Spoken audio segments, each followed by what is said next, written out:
Hello friends, good morning to all of you. दोस्तों, मैं आप सबका स्वागत करता हूं अपने इस यूट्यूब चैनल पर। फ्रेंड्स, आज हम मनोविज्ञान की इस क्लास में व्यक्तित्व या पर्सनैलिटी के बारे में डिटेल से डिस्कस करेंगे।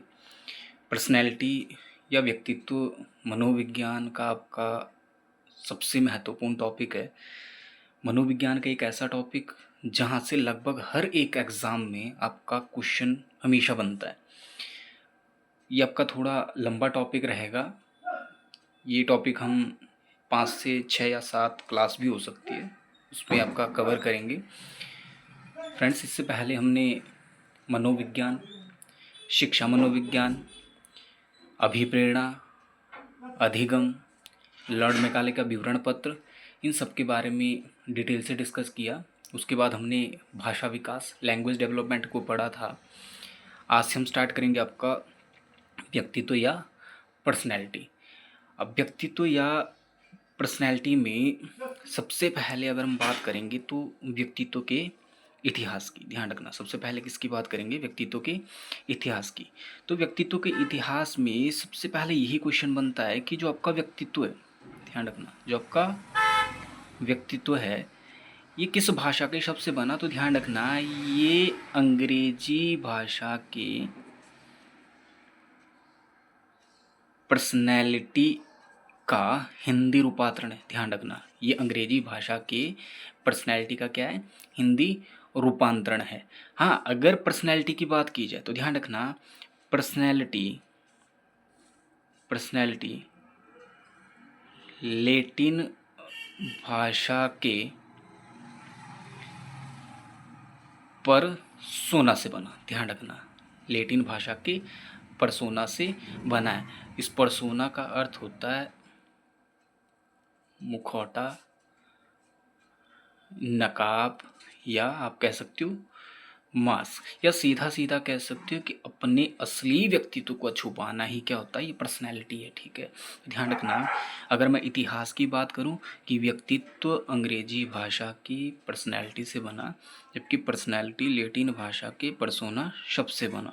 परसोना का अर्थ है मुखौटा, नकाब या मास्क। ठीक है, अब बात करेंगे व्यक्तित्व के मापन की, व्यक्तित्व के मापन की। तो ध्यान रखना, इसको हम दो टर्म में डिवाइड करते हैं। जैसे एक हम बात करेंगे प्राचीन समय की, ठीक है, एक बात करेंगे आपके वर्तमान समय की।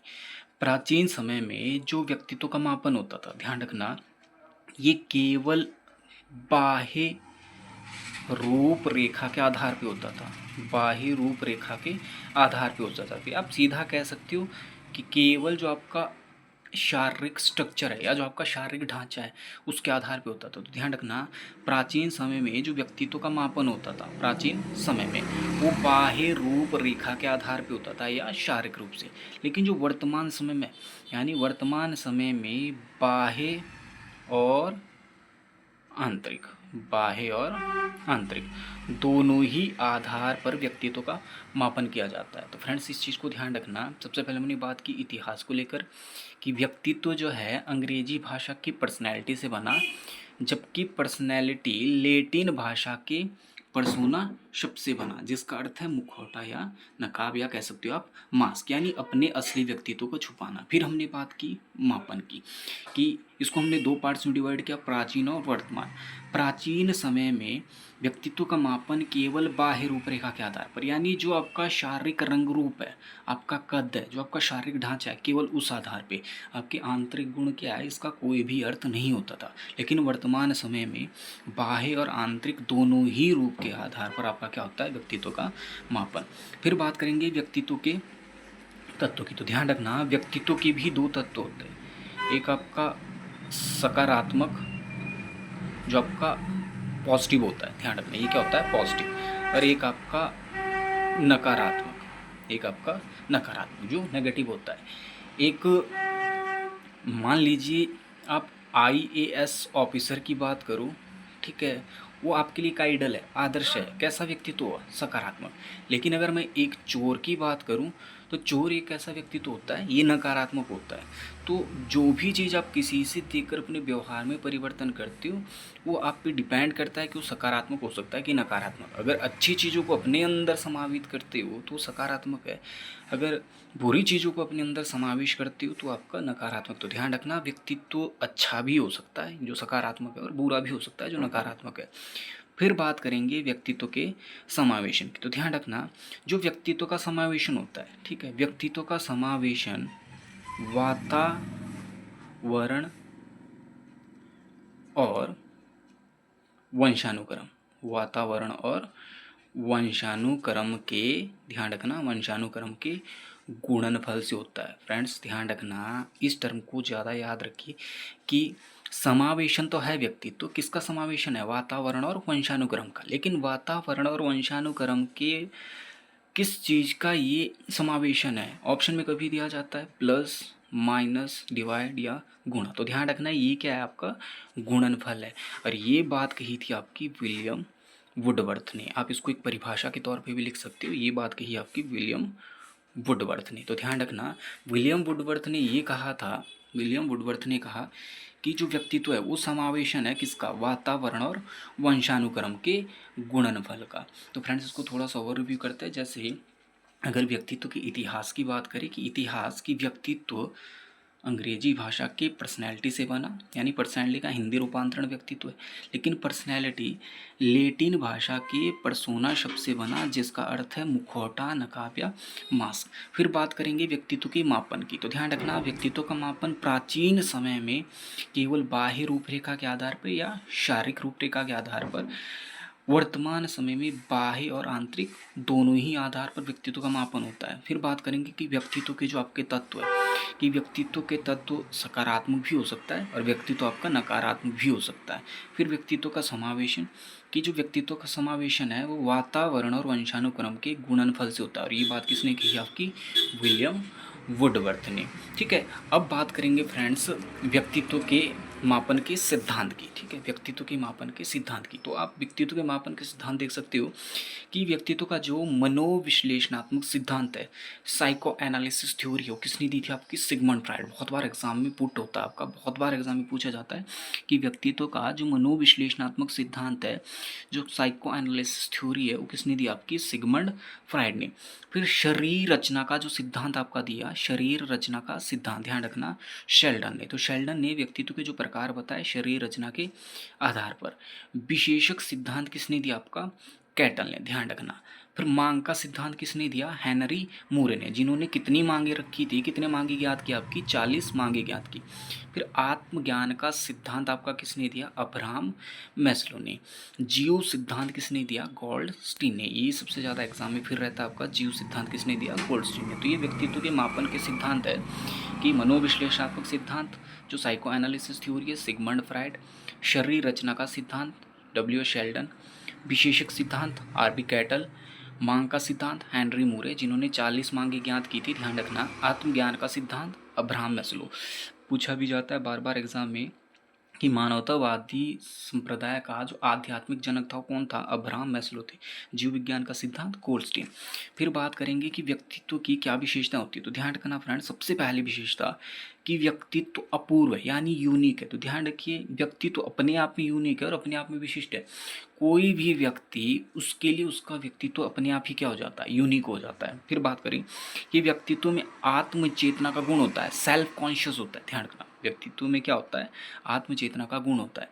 फिर व्यक्तित्व में व्यवहार के तीनों पक्ष रहता है, जैसे कॉग्निटिव जो आपका ज्ञानात्मक है, आपका क्रियात्मक, ठीक है, आपका भावात्मक।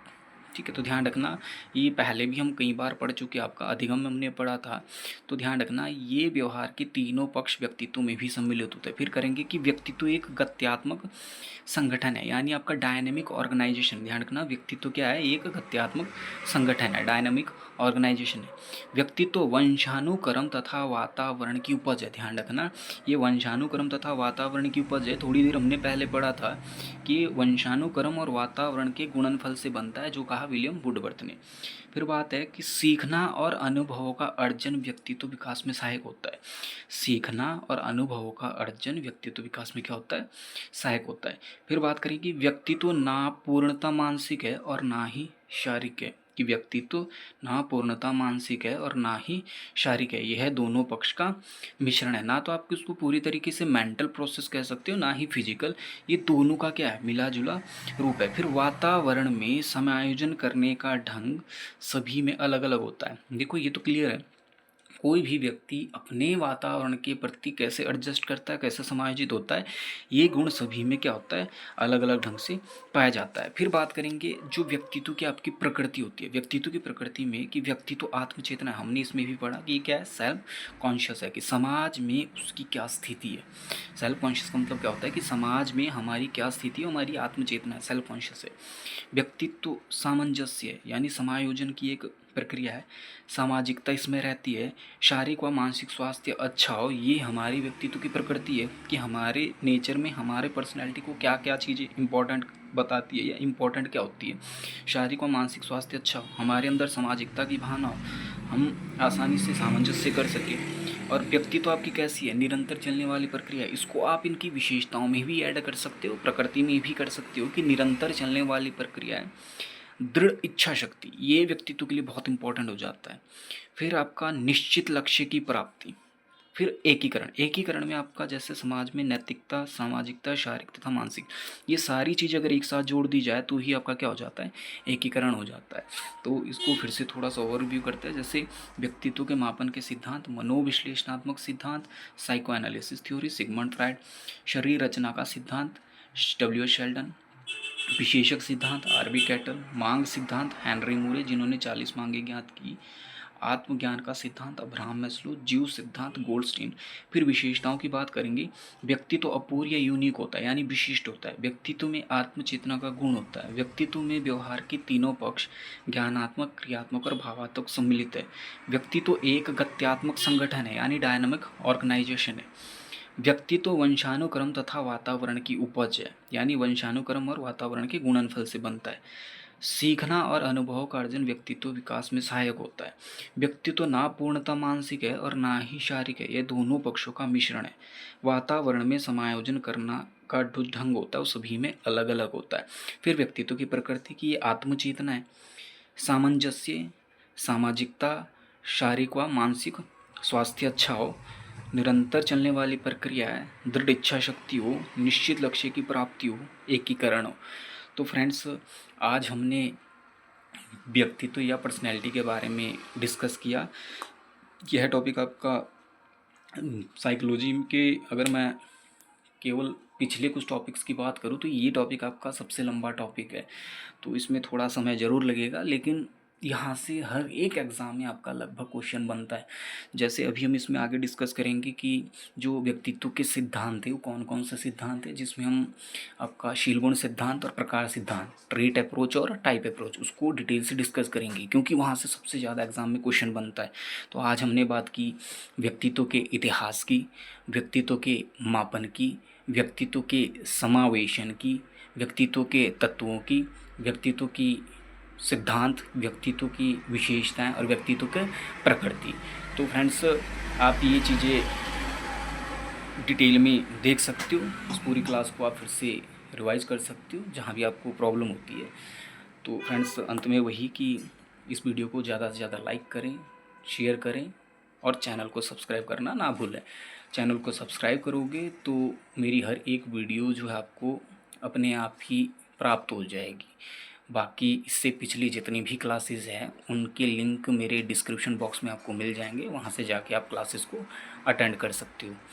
तो बाकी अंत में आप सबका बहुत बहुत शुक्रिया, बहुत बहुत धन्यवाद।